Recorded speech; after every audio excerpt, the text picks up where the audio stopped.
জাতীয় সঙ্গীত নিয়ে আলগা পিরিত উতলায় ওঠে। আমার সাথে ডিবেট করতে হইলে আমাকে অনেকেই প্রশ্ন করেছেন, আমার পরিচিত অনেকেই প্রশ্ন করেছেন যে ভাই জাতিসংঘে এই কি বলে জাতীয় সঙ্গীতের কোন জায়গায় আছে হচ্ছে গিয়ে তোমার তরে ঠেকায় মাথা। ভাই তোমার তরে তোমার কোলে ঠেকায়, তোমার চরণ তলে ঠেকায় মাথা, এই কথা তো আছেই।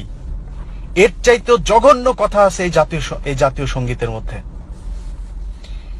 বাংলাদেশের যে জাতীয় সঙ্গীত আপনারা শোনেন, আমাদের যে জাতীয় সঙ্গীত, আমি এগুলো জানতাম না। এগুলো কালকে আমি এগুলোর উপরে অনেক কিছু উইকিপিডিয়া থেকে শুরু করে গুগলে সার্চে অনেক কিছু পড়াশোনা করলাম এগুলোর উপরে নোবেলের কথার পরে। তখন দেখলাম হাই হাই, করছে কি এটা। চরণ তলে মাথা ঠেকানোর কথা বলা হয়েছে।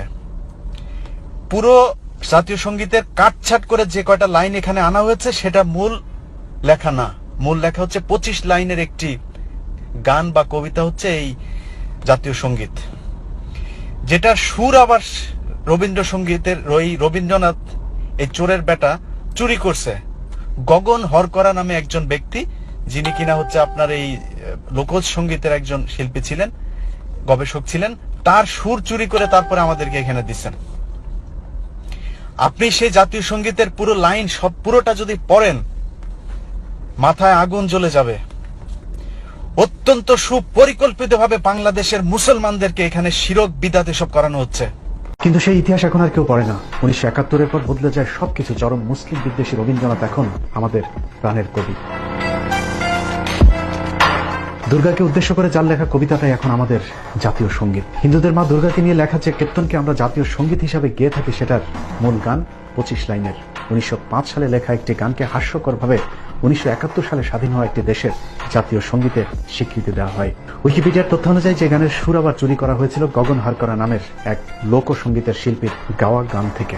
সেটা তো সমস্যা নেই, মূল সমস্যা হলো হিন্দুদের মা দুর্গাকে নিয়ে লেখা গানের বিশেষ যে কয়টি লাইন বাদ দেওয়া হয়েছে, সে লাইনগুলো পড়লেই সবার কাছে পরিষ্কার হয়ে যাবে এটা আসলে বাংলাদেশের জাতীয় সঙ্গীত নাকি আমাদেরকে দিয়ে কৌশলে মূর্তির গুণগান করানো হচ্ছে। যে বাংলাদেশের যে জাতীয় সঙ্গীত আছে সেটা পরিবর্তন করা উচিত। আমি জানি না এটার বাধ্যবাধকতা কি, তবে আমার হাতে যদি কোনো ক্ষমতা থাকতো বা হয়, আমি অবশ্যই এটা চেঞ্জ করব।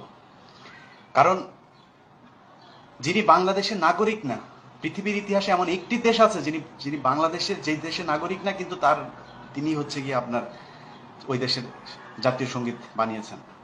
এটা হইতে পারে না।